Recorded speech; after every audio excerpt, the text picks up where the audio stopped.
welcome. I am Janita Stanton, and we have Reginald Perriman, Shaka Williams. We are TSARE, and this is the There's Something About Real Estate podcast, where we talk all things real estate. That's what's up. Them damn EMDs. Hey, before we talk about that, though, we were just talking about, we all came back from Keller Williams family reunion. Yeah, it was a great time. I sipped on the juice a little bit. Yeah, we got red I didn't Kool-Aid. sip on the juice, but I enjoyed myself. Right? I helped make the juice. I always tell people that I don't drink the Kool-Aid. I help make it. So I met David Green down there. Well, I met him before down there because he's a KW agent. But met him down there. And then shout out to KWBRN Network. Yes. They had the very first black realtor in the house. And Ben Slayton. Right? Yeah. Correct. Yes. Yep. In 1964. That wasn't that long ago. He had a Was crazy not. story. He had a Yeah. that wasn't that Yep. long ago. Well, you know, here, I don't think I told y'all, but like Miss Bowers, I think it was Arthur Bulls, and it was like one other person. They couldn't be realtors here, so they had to go to New York and become realtors. That's where he And started. then, then they came back here because they had to go there to get their membership. And then the actual Realtist organization was started for African American real estate professionals. That was actually founded here in Detroit. So the founding chapter was here in Detroit. So the Realtist organization is still alive and well. And what's so funny, it's bigger than other states than it is here in Michigan.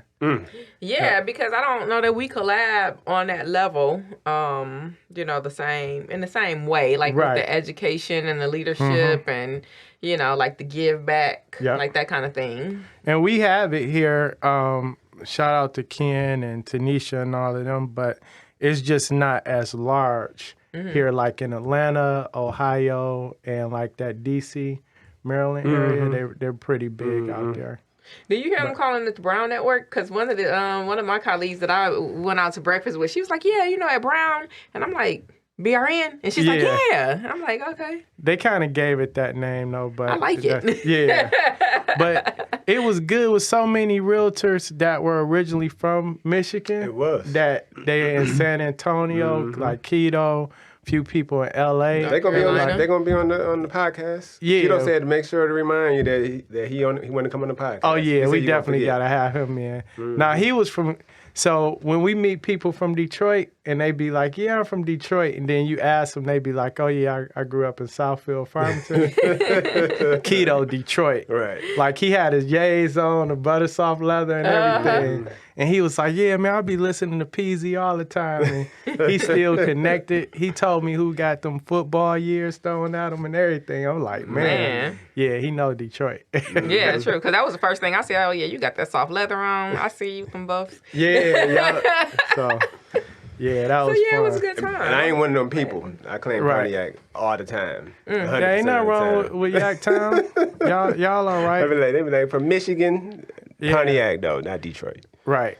Yeah, people have a different way. Usually when you out of town, a lot of people be like, "I'm from Detroit." That's only when you be like from. I think that's everybody that don't South. I don't know. Let me be quiet. Well, when we used to go to like Freaknik, people would be like, "I'm from Detroit," and then when I say I'm from Detroit, they'd be like, "Oh yeah, we really from Ypsilanti," or "We from like Inkster" or something like that. They don't have an identity. See, Pontiac, we got our own identity. You think so? Outside of we had the Silverdome, Barry Sanders. What you mean? I don't Isaiah think Thomas. We Pontiac, Michigan. What you mean? The Silverdome was in Pontiac. We got our own identity. I think people outside of Michigan think about people outside of Michigan think about Detroit and Flint. No, they think about Pontiac as well. Everybody that we said that to was like Yaktown. Nobody was the people from Detroit. No. Not people just from Detroit. Next conference we go to, say you from Pontiac. And I always say they gonna say, "How far is that from Detroit?" They be like, "Oh yeah." So if you Caucasian, they normally say, "Oh yeah, the Silverdome." And if they black, they be like, Them Yaktown. WrestleMania fans, they know about like monster truck rally fans. Yeah, they was like that. Whatever they is, they know Pontiac. WrestleMania They might not know was the biggest Southfield event. and Oak Park or Highland Park. You know what I'm saying? But they know Pontiac. They know HP. Nah. They know HP. Well, I was born in Henry Ford Hospital, y'all. So this argument, I'm not even in it. It's just what it is. You're really Detroit. from Detroit, Yeah. All right, we're gonna talk about these EMD requirements. What is EMD? Earnest money deposit. Oh my God, earnest money deposit. Earnest money deposit. We got the worst EMD laws, I think, in the country on behalf of the seller. Okay. So it's... Wait. We need to. So what is it? Okay, so this is how I explain it because before you get into it, because people need to know what an earnest money deposit is. I relate it to like a security deposit because people are familiar with it in terms of like, but only a security deposit that actually, belongs to you. It goes towards your costs at closing. But if you don't close and it's for, some reason that was not contractual, now, people have the ability to try to come after it, for loss. That's why he's saying it's the worst for the sellers because people can make up ways to get out of the losing their earnest money deposit, and it's not fair, right? Yeah. So let's say you buying a house, it's $200,000, you got $5,000 on deposit. At closing, whatever your closing cost is, that $5,000 is gonna be a credit. So if you need $15,000, now you only need $10,000. Exactly. The issue is our contracts say that if the buyer defaults, they forfeit their deposit.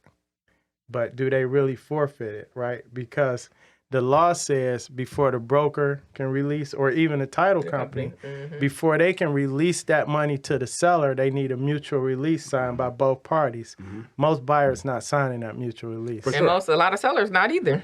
Yeah. Which is crazy. But the sellers will sign it if they're getting the money, but the buyer's not going to sign it. I bet you they would, right? Yeah. But in reverse, the buyer would sign it if they was getting the money. Right. So you got a contract that says, so the reason I feel like it's a bad rap for the sellers is because I got 1,000 examples, but one in particular recently, we were scheduled to close on one day on like the 21st or something, and then the buyer couldn't close.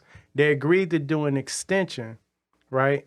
But only if they add an additional $1,000 on deposit. So that made their total deposit $2,000.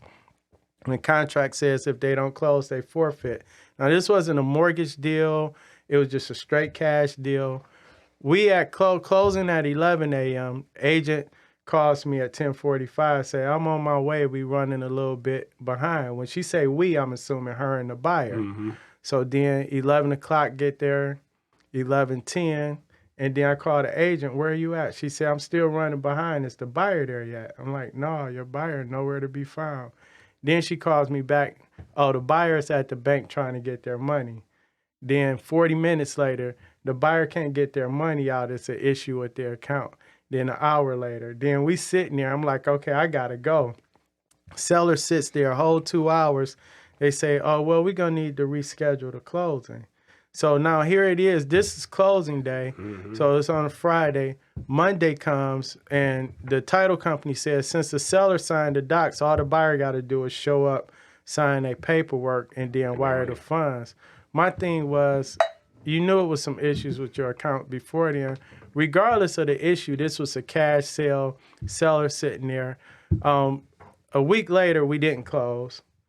EMD, contract says the buyer don't close. Everybody performed on their end. Buyer never showed up.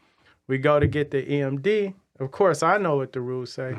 The seller mind is, buyer didn't close, I should get my money, right? That sounds fair. If you put in the contract, no mutual release needed. Well, I mean, in our purchase agreement, it says if the buyer forfeits, the money is forfeited to the seller for liquidated damages. Well, nobody can release the money to either party without a mutual release. Guess what the buyer did? Went MIA. So the way the state law for licensing is that if we're holding an EMD, a buyer can come give you a couple $1,000s or $5,000, tie your property up, and just walk away and disappear. Now you as the seller, you actually got to go to court to get that money. Most sellers not gonna go to court for $1,000. So is the answer to get a larger EMD? Yes, 100%. That's what I was gonna say. I'm sorry. So I was gonna say that. I mean, so how much was approximately? This was $2,000. This was a small like $50,000 home. So yeah, but it's still cash, right? I want $5,000 EMD. I don't take you serious if you come to me on a cash deal for $50,000 with $1,000 EMD. I think you on some BS. Right. You know what I'm saying?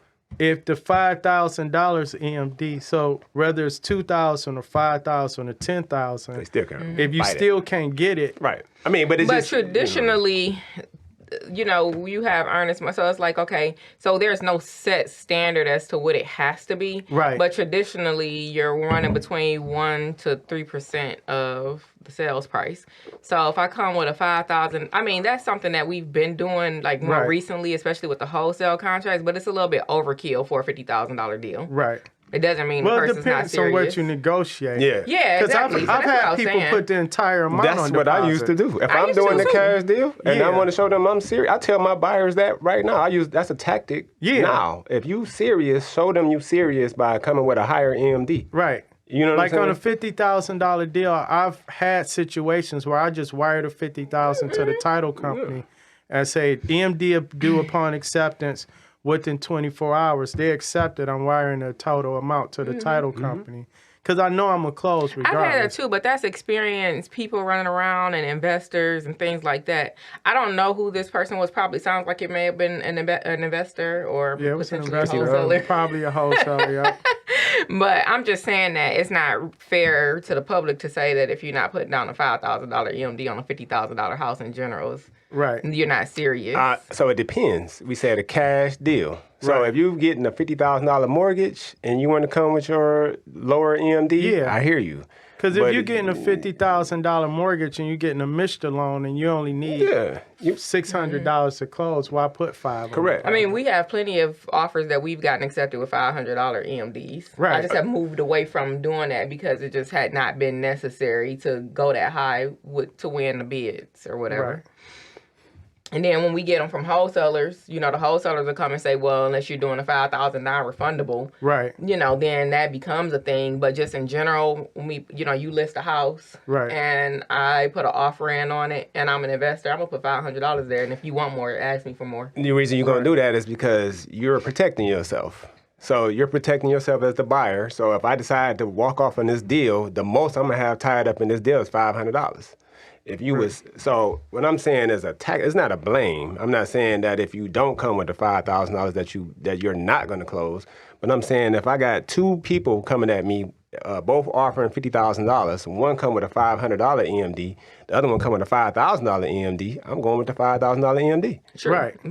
Okay, but all right.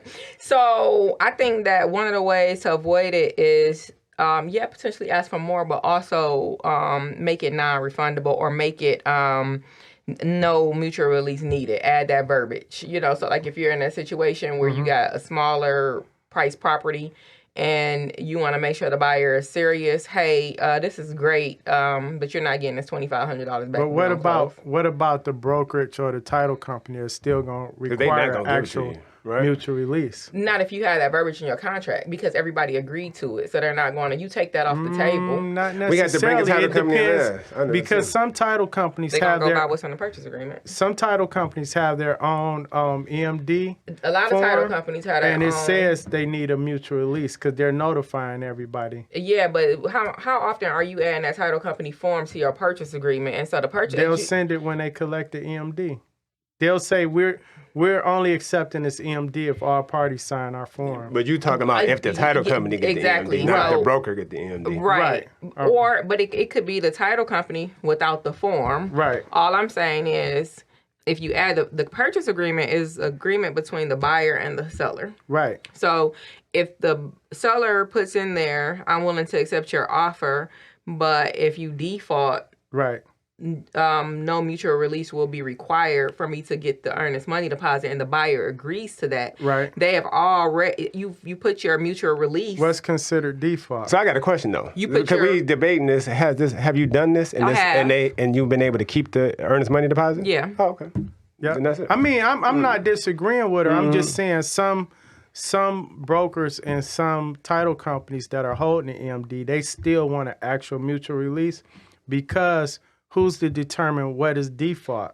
You know what default. So if you have a line in your purchase agreement that says we're going to close on March 1st, and then the seller shows up for closing and the buyer does not show up for closing, the title company is there, the seller is there, the buyer is not there, and the contract has expired. What if the You're saying common sense wise, but I don't know about legal wise. Yeah, but what if the buyer say, I was at closing because I was closing remotely. I was just sending the docs and I never received notice. My agent didn't notify me. Okay, so sign them now. We can close. Right, but what about? But they already defaulted though. But what I'm saying is, technically based on I understand what you're saying, but if it's something like that, if the buyer is saying, "Well, I was just sitting here waiting," right, then that means you're ready to close. Right. So let's close. And then you send the buyer the docs, and then they say, "Oh, I got to wire my funds," and then they BS you for another day or two. But the ultimate goal is to close, right? Right. So, and then you're saying if closing never happens, right? So this always blows my mind. It's kind of like what you're saying. Who's to determine default? A judge, right? And is not the only person who can determine default. Common sense, when you read the black and white, can determine whether or not there's been default. Right. Did the contract expire? Did they respond to the inspection as stated in the contract? Did they send over a notice for dissatisfaction for different things? right. What happened? And if everybody was sitting at closing and the buyer, like you said, went MIA. Right. And it was scheduled 30 and days everybody later. Let's do a phone a friend. Yeah, so, right. This is the truth in this situation. We scheduled the closing based on the buyer's availability, and they were going to show up at closing, right? And the buyer just never showed up. They had all of these excuses. The issue is when you have the way Michigan does it, if the broker or title company's holding the EMD, even though they're not going to try to determine who's at default if the buyer's in default. All they're going to say is we need a mutual release. Yeah. Even though you're sitting right there with all parties except the buyer, they didn't show up. So my question for you is, what's the difference between, so we have addendums or other terms and conditions in our agreements for a reason. Right. And that's to be able to cut out certain things or add certain things. So why can't I add my mutual release right there in the contract? Which you basically is what I'm not saying you can't, but I'm saying 90% of the time people are not doing that. But right? she's saying they should. That's what you're saying. Yeah, you said what would be the fix? Right. That's what your recommendation is. I got a question though. All right. Both of y'all brokers. Right. You holding a $1,000 EMD on this transaction. You holding a $1,000 EMD on this transaction. You don't have a mutual release, but you have that language in the purchase agreement. Are you releasing the $1,000? If I got a Earnest money deposit that's stuck in my escrow account right now that I wish had that verbiage in it because I would release it. So you saying no? As the broker, you would not, and you saying no. Maybe the $1,000 is bad. $50,000. You got a $50,000 EMD, and you got that verbiage. Are you still releasing it? Okay. I'm definitely not. So I need to get the title company. I need a mutual release because these laws are different. Yeah, I'm not gonna play attorney, right? Because the minute I release it and then the buyer make a claim to that EMD that they wasn't in default because they interpreted something different in the contract, then now I got another issue with that buyer. You got a lawsuit. Right? So I want a mutual release or I want some type of court order. So, and I'm saying that from the stance of so why not would you to say even that accept it's that paperwork written like that? The purchase agreement? Yeah. That's what most purchase agreements, this is why we brought this up. Most purchase agreements here in Michigan has a clause in there stating that the EMD will be forfeited for liquidated damages, but yet everybody still requires a mutual release. I think that whatever the PA says it should be. Right. Like if you default, you should lose your money. That's why I'm saying it's not fair to sellers that they still have to take 2 or 3 extra steps to get money that was already agreed to in writing. It's not fair either way to buyers or sellers because it's not just one-sided. Buyers have to go through the same thing when they feel like maybe they were in default, but for contractual, reasons, I'm able to default, so my financing, like if it was a financing transaction, the purchase agreement also says that you have to, the person has to be able to secure financing. So here's another one, right? So that's why I asked, who's to determine default? So if my offer is contingent upon appraisal comes in, fine. Contingent upon private inspection, we're past that, everybody agree. Now the last contingency is usually what on a mortgage deal? The financing, right? Mm-hmm. So the buyer gets a denial letter, right? Mm-hmm. Is the buyer entitled to their EMD refund? Yes. I say yes. What if the reason of the denial letter was because the buyer just said, fuck this job, I quit? And they tied your house up. You have to be able to prove it. You have to be able to prove that. No, they told you they quit. No, because the lender. If you can prove that, then the lender called and said, matter. It's a denial letter. The purchance agreement shouldn't be written like that. But is that truly default? Don't attorneys write the purchase agreement? But is that truly? Him on that is that truly a long? Because it also says all parties agree to make their best efforts to get this deal closed. Mm-hmm. So if the buyer intentionally did something to cause that loan to be denied, is that considered default? The buyer going to intentionally lose an entire job to not buy a house? But that's what in the scenario he gave. If the buyer said, she just told you, Erica, when we interviewed Erica, she said people would quit working. But they'll stop working certain hours. Exactly. So that's not that's okay. So just because the buyer stop working 40 hours and start working an hour less to go look at houses. And now they don't qualify for a house. But they don't know. They didn't tie your house up. That's we're different. not talking about what they know. No, this is what I'm saying. Mm-hmm. This is what I'm saying. You're the seller, right? Mm-hmm. Somebody's buying your house. Mm-hmm. You're expecting to close in 6 weeks. Mm-hmm. So with that anticipation, you go out and you make arrangements to buy another home, relocate. Mm-hmm. Here it is 5 weeks later, and you found out the buyer stopped working the required 40 hours. They only been working 30 hours a week intentionally, right? Now they can't qualify. Let me respond first. Go ahead. No, I'm saying intentionally, right? Mm-hmm. You find this out, and then they lose their ability to qualify for that loan because of that. Mm-hmm. How would you feel as a seller? It sucks for the seller. But don't you feel like that's default? No.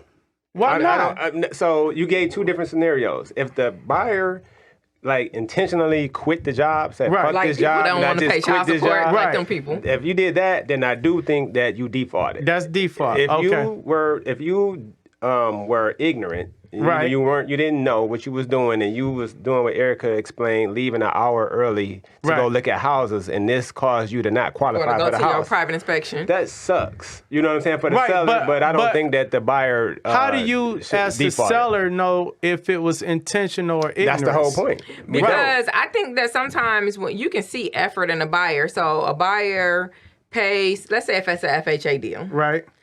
The buyer pays for their appraisal, which is $550. Right. And then if there is for any reason there has to be a reinspection, the buyer takes on that. Right. Now they're paying $175 for that. Right. And then they pay $300 to $400 for a private inspection. Right. And then they gave you $2,500. Like, this person is not just trying not to buy their house. Their intention is, but have you ever had a buyer that, say the loan rep kept asking them for stuff? You need to update this. And they be like, this too much. I just want to quit. Mm-hmm. And in them situations, I've let my buyer know that you have wasted this person's time. And remember, we had this conversation about earnest money deposits, and you can't just wake up one day. But is that default? That is default. Okay. Mm-hmm. So what I'm saying is, if that buyer intentionally says, I'm no longer participating in the requirements to get this loan approved, and they get a denial letter, that's considered default. The seller still has to go through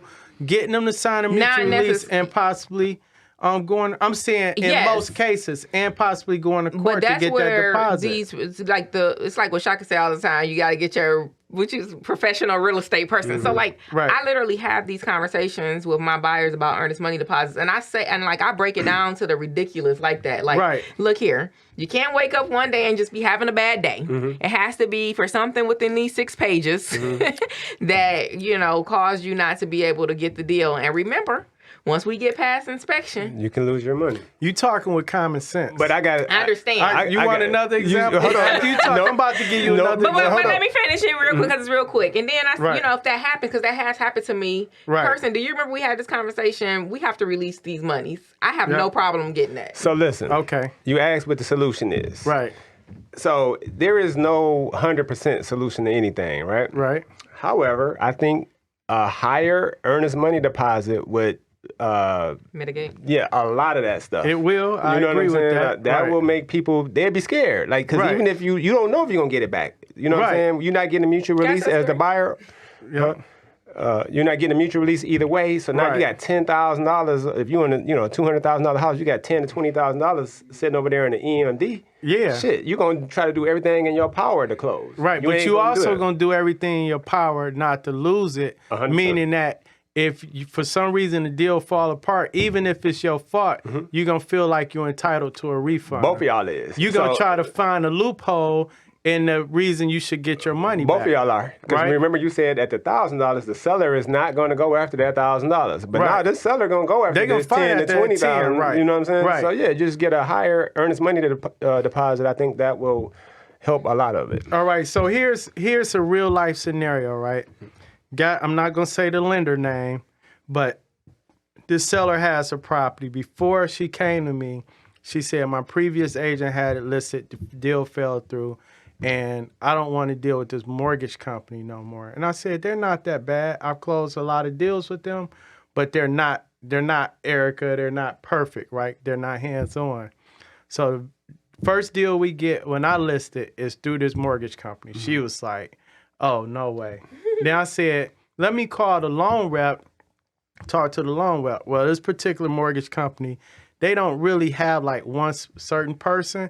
They kind of know who the hell rotate you this talking like a about. whole No. team. So, He just described that whole process. so we get the offer accepted, right? Like 8 days go past. We pass the inspection period. The agent says, "Oh, the buyer changed their mind, and they're having some issues with their loan." And I'm like, "You hyped me up so much. You hyped the seller up. Oh, it's a perfect house. The buyer's fully approved. Call the loan rep. We got this. We got appraisal guarantee." And the buyer, come to find out, actually didn't qualify for that loan. Right? It was just a flimsy pre-approval letter. They told me what they needed to say to get the deal accepted, right? Seller was fine. She said, okay, it happens sometime. I get it, or whatever. Next deal, same damn mortgage company. But this time, I'm telling the agent, it's going to be hard. This convince this the two in a buyer. row, she not going to strike out the 3 seller. times, Right. right? So we get to the point, then the agent calls and says, well, the buyer actually works at this mortgage company. So she like, oh yeah, then this good. I talked to the seller. I said, look, I have to present all offers to you and tell you all the details. Buyer works at the lender, this and that, right? 5 days go by, didn't even do a private inspection.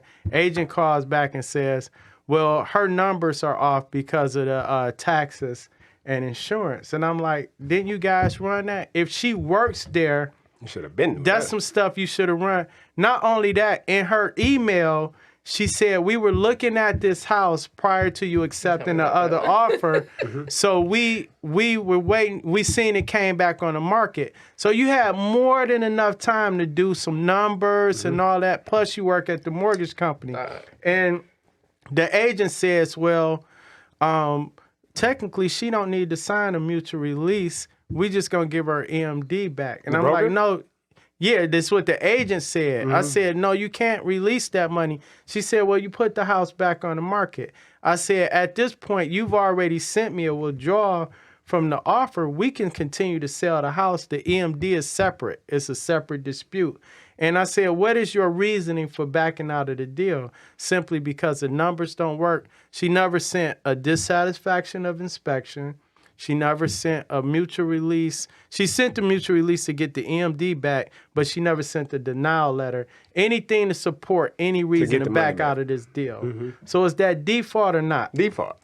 She just changed her mind. Correct. Right? Because there's no documentation to say she can't qualify for the loan. Now, Fast forward, the next deal we got, same mortgage. Man, get the They killing it out here. They're killing it. Then They killing it. it's 170. Then, and what's funny is we still got Where's the it at? appraisal on the west It don't side. matter. That's So not. It do, we 'cause I still might got gotta the buy it. appraisal. No, I'm just saying. We still got the appraisal. So now this next deal, same lender. We like, look, we got the appraisal. So we put in there EMD to be held by a title company.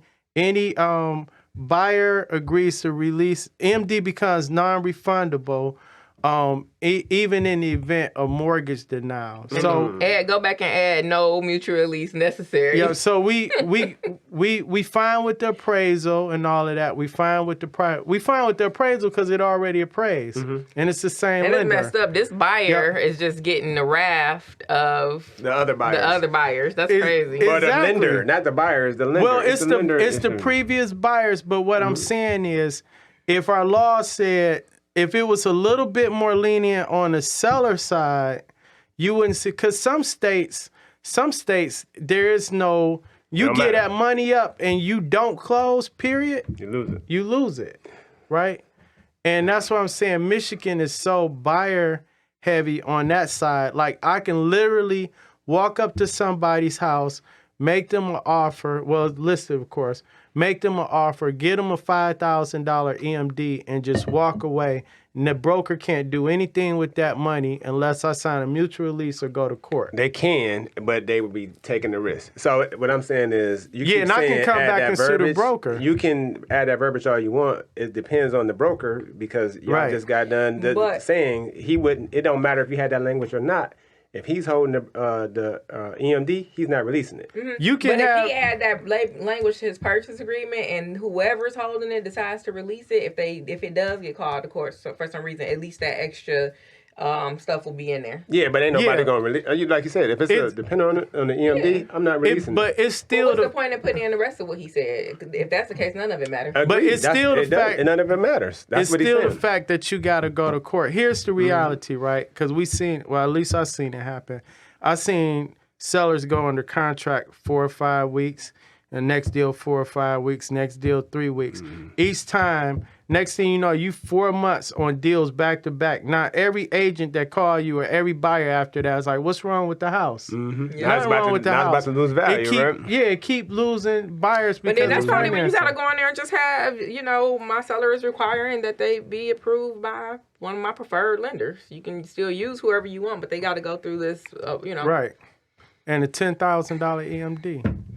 But, At least scare him a little bit. You know what I'm Right. saying? Like, Yeah, so that just happened with one of my buyers. He ended up closing on a house after the lender basically every day for almost 3 weeks said, "We're closing today. Go ahead and schedule closing." He had $5,000 on the line. He did everything he was supposed to do. And in order to get the seller, so the seller was frustrated because every day the loan officer was sending out an email saying, "Yes, schedule closing." These people move, like you said, They moved and everything. they moved, accepted the job hours away. And then I guess they had to reverse everything and come back Yep. because they didn't sell the house or something like that, because the house that they had moved to up north didn't have like heat and stuff. It was Right. like a summer place. Right. It was like just this big mess. But the buyer really wanted the house, and so the seller's agent basically came back and said, "Look, if they use my lender over here, Right. and the lender says it's good, my sellers are willing to go back under contract." Right. Now that's the other thing. So you get an agent, buyer agent said, "Well, my buyer did everything, but the lender screwed him over." Right. And they get a loan denial. But who chose the lender? It wasn't the seller in most cases. so they got to Right. figure out a way, because that's what I was about to say. I mean, I get it. You chose a lender, but you're the buyer. You don't know that the lender is not doing their job, or they're not a good lender, especially when Right. that first lender you was talking about. Right. Everybody, But- you know what I mean? That's a big lender. But who's With to a high say? turnover rate. But who's to say? So you mean it? So most lenders, probably 99% of lenders, gonna tell the buyers what not to do. Would you agree? Yeah. All right, because the loan rep wants to close because they get paid when it closes, right? Yeah. But So they- most loan reps would say, don't buy a car, Mhm. don't get more credit, right? And all this. if the buyer still does that and the loan gets denied, is that default? Yes. But right. what about the bad lender that just asks the question of the buyer, how much money you make, how long you've been on the job? The seller didn't pick the buyer. No, but hold on. But the buyer is not. They don't know. They're ignorant in this situation. They're counting on the lender to be a good real estate professional, right? Right. It's not their fault. So it's not their fault. But what about shouldn't their agent do a little bit more due diligence with the buyer and the lender before going out here? And not necessarily, because it's sometimes not people the agent is not. That's not their job. Why would a buyer agent take a buyer out to and compete against 13 offers if they don't know if they got a solid buyer? Yeah, you do call. So the same way you do. If I send you an offer, you're probably gonna call and check in with the lender. So if a lender gives me a buyer referral, if my buyer comes with the lender, of course I'm gonna call and have all types of conversations with the lender. But that doesn't mean I know all of their programs. The lender could tell a lie. They do lie. Like there could be a whole bunch of different things going on that a person can come off as knowledgeable, and maybe the person is knowledgeable for whatever reason. But the lender or the buyer? The lender. Oh. The lender could be very knowledgeable, but for whatever reason, they didn't do their due diligence. Yeah, something is going on. They do it all the time. They get pre-approvals all the time. But this person is thinking that a family or a friend or my whoever just closed with this person, they're a great person to work with, so they say it came as a referral, so I'm gonna work with this individual. They don't necessarily know that they're gonna have all this trouble with that loan officer. They don't know. So listen, the loan officer calls, how much money you make? The buyer says how much money they make, including overtime. Right. Or maybe the last month or the last 2, and Erica just got done explaining that's over the last 24 months. Right. So, and other things too, other things like that. Right. The lender not doing their due diligence gives a pre-approval to the buyer and gives them a strong okay. Right. Yeah, you're good. We're gonna close this loan. I mean, the buyer, they're not at fault then. I understand they chose the professional, but they don't know that this professional, both of y'all got a suit. But this is what I'm saying, though. You're tying a seller's entire life up. But the buyer's life is tied up too. But wait, this is what I'm saying. You're taking a seller's home off the market for a long period of time only to find out. And I'm not saying it's 100% right, but what I'm saying is people are making plans and arrangements on this. Both sides. On both sides, though. On both sides, right? Mm-hmm. But why is it so much more lopsided on the buyer side when it comes to EMD? We have a contract that says this. You chose the lender. So the seller doesn't know the lender. The seller don't know who's at fault. All they know is the deal didn't close. Buyer the same way. I have to disagree. I don't know that it's lopsided because nobody's getting the money necessarily. So the same way the seller has to sign the mutual release in order for the buyer to get the money, the buyer has to sign the mutual release for the seller to get the money. Like there has to be a mutual agreement. They do both lose in that situation. Yeah, because a lot of people, some people are moving. They have children. Yep. They're trying to get their kids settled before school. Right. I mean, it's a big deal for them. This is their first place. I mean, there are a number of reasons. Just like on the seller side, I got this asset and I'm going to collect this check and then move on to whatever it is they're trying to do. Like everybody on both sides have like great aspirations for whatever their plans are to do once they close. Yeah, they both took a loss. So in the comment section of our YouTube channel, I'm gonna have people from different states comment on what their situation what their state requires, right? And then I'll reach out to some people and I'll put it in the comments so people can see. It would be nice to see what the other states do. However, I just don't think it's lopsided. Let's get some questions up and let's get some surveys going. I think people have to be fair on both sides. I mean, it's fair, but what I'm saying is, if we agree that if you don't close based on this contract and you don't close whatever the terms are, once we get past inspection and appraisal, you lose your EMD. My question is, why does the seller still have to go to 2 or 3 other steps just to get what's already agreed to. What in about writing. finance? Hold on, I'm gonna tell you why. Because I'm not talking about the reason why they got to go to 2 and 3 other steps is because the contract says so. No, what if... No, it don't. the It contract don't say says. that. It Hold on, says if but the buyer contract says defaults- financing. So here's two... Right? No. He's talking about in No. terms of getting a mutual release signed and then to small claims court. No, he's talking about Let's after say he this, said it right? too. Let's say the buyer is approved, because we had this happen before. Buyer's approved, house appraised, private inspection fine. The buyer just changes their mind, That's different. right? The seller still has to get a mutual release or go to court. Right. Right? Why is that? Is what my question is. Because if you read most of our contracts says not only the buyer, there's a seller default clause. So the buyer defaults, buyer will forfeit their deposit as liquidated damages to the seller.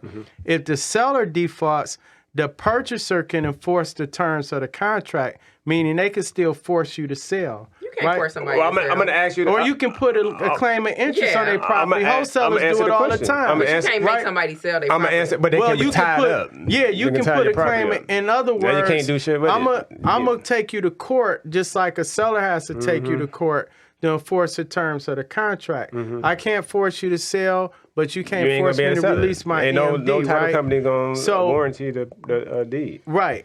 So that's gonna. So there's a seller default clause, and then there's a buyer default clause. The seller default clause is so much easier to enforce. I have an I got a answer. question. No, I got an ties you answer up. I got a first. question. Hold on, he asked the Go question. ahead, but I still got a Hold on, question. I got an answer to it. Right. Because you being the broker Right. are scared of doing the right thing, and you said that you would not release the money. Well, the state requires money. mutual But release. hold on. But The money if you with TI. Right. release the money, Right. then more often if brokers It makes me liable. No, I get it. But you Right. asked the question. I'm Yep. answering this is the answer to the question. All right. Because the brokers are scared Right. of releasing the money, even though technically you believe that the seller is in the right. Right. And so now the buyer has the power. Right. You're not releasing the money. You know what I'm saying? They don't feel like they can lose. If Right. more brokers did release the money to the seller Right. and said, I'll deal with whatever in court because I feel like this was the right thing to do, then maybe they would switch that around. If you're not going to be willing to do that, then this is the circumstance. This is the situation. Can't Right. complain But about it we because it's still the need a reality. Yeah, but we still technically supposed to have a mutual release. But who said that? The purchase agreement also, the legal contract doesn't say that. Go ahead. It's your a question. state You had a question. requirement. It don't even matter. But it's still just. Yeah, I'm about to say, Reggie gonna have to pull up the article on the number point dot whatever. I'm gonna put it. so I can I'm gonna see. put it all in the comments. Once it shows up on YouTube, I'm gonna put it all in there. Then I'm gonna get like different states, different realtors to say, "Hey, what are you doing in North Carolina? What are you doing in Georgia? What are you doing?" Right. And we gonna see What they doing in Cali with the we escrow. gonna see how crazy how Michigan is compared to some of these other states. Yeah, you just wanted to be cutthroat and super seller sided, and that would make No, it it's not. lopsided. It's not Reggie cutthroat. is pro seller.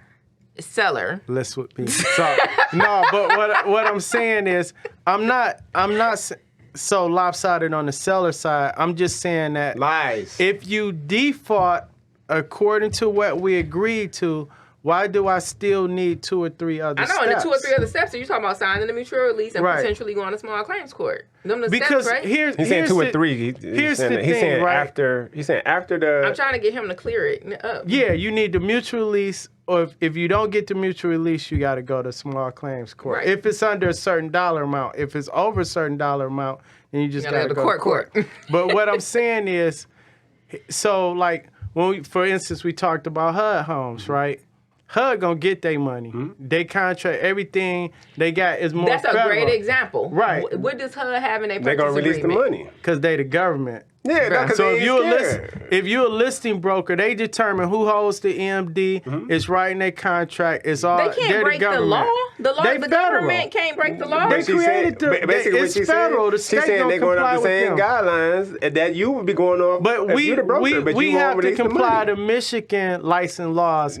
HUD complies to whatever the federal laws is they made, and that said they that make up the trumps. law? No, that trumps anything state with Listen. HUD. So they just like All brokers have to do is start releasing the money, and guess what? Buyers won't be doing that no more because they'd be scared. So- I'm gonna lose my money. I like what you said. Get higher EMDs. Is agree. that the solution? Yeah, that's the think But so. we can't do a HUD do and just put it right in the purchase agreement. Reggie made a great point. In HUD purchase agreements, it says this is non-refundable. Mm-hmm. I've lost a couple EMDs to HUD. Don't be like me. Because people just change their mind. Nah, did I But change HUD my used to mind? give. But You see, can you put a gotta- $500 EMD to HUD. Yeah, I lost they- it. I don't care. But I want my HUD, $500. HUD, I ain't rich like Shaka HUD y'all. requirements All right, let is me the stop messing with. same Look, we go ahead. all across the country. There's just this is HUD. This is our guidelines across the country. We don't care what your state say. Right. We HUD, right? Right. So what I'm saying is, It's in their contract, It's in though. their contract. it's in our contract, but Right. why we still gotta Exactly. fight? Enforce it. But- Like, do the right thing and be But as the broker say, but I'm our giving this state money says, away. as the Because broker, you still need a mutual release. You're responding like a But title HUD is- company, but you're a HUD is broker. You exempt- don't have to respond like a title company. No, as a broker, you still need a mutual release. I'm Um, gonna pull it up. We have to get an HUD is attorney. exempt from that because they're not licensed under the state as a licensed broker. That's why they don't have that. But hold on, they don't have to to be licensed in the state too? Like, you still got to be licensed No, in the HUD state, is right? a seller. They're a federal agency. They don't have to follow under our broker licensing laws. They still got to have. They still got. So No, even they're if not- it's federal, they're not a license. Federal government does not override state government. No, in the what I'm state. saying is the reason we need the mutual release and all that is because our state licensing laws. Because this has nothing to do with the court system. Our licensing law says you need a mutual release before you because that governs our EMD Let and me our ask you a escrow question. accounts. When you, as an investor, Reggie Perryman, as the investor, goes and buys a house or you go and buy a house from a wholesaler, and the wholesaler says you have to put down a $5,000 non-refundable earnest money deposit, and you don't close. Or, you have you get an inspection period or something like Right. that or whatever. Do you just walk away from your $5,000 or do you go to court? Do you have to sign a mutual release? Like, what do you do when it's your money on the table? I'm the buyer. You're the buyer.